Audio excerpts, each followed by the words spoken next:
The road ahead twists like a serpent through the forest, disappearing into the misty green. The trees blur past as I push the throttle, the turbo spooling up, delivering that perfect kick of power. The exhaust cracks on downshifts, a mechanical symphony lost in time. The Focus RS is alive beneath me, agile, responsive, begging to be driven harder. And yet, nobody thinks about this car anymore. It's like it vanished, like it never existed. Once it was the hot hatch, 400 Newton meters of torque. Trick all-wheel drive, a chassis that could dance if you knew how to lead. Now, people talk about the Golf R, the A45 AMG, the new M cars, the Focus R-Ace. It's a ghost. Ridiculous. This car has rally DNA in its bones. It's a love letter to the old Escort RS Cosworths.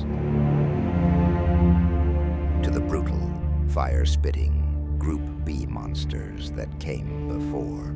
It was built by people who cared.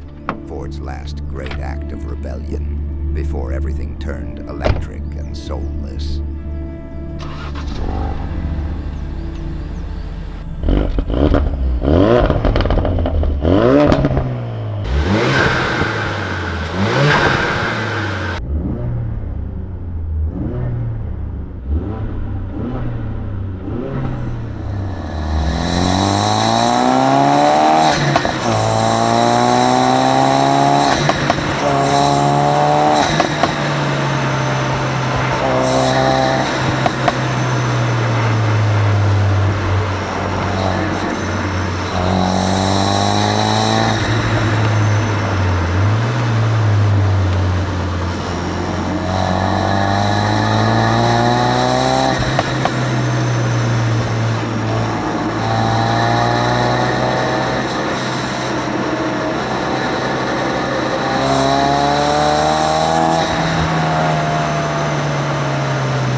It whispers. The boost kicks in, and I surge forward, carving through the bends, the RS sticking to the road like it was born here. Forgotten? Not today. Today, it's alive.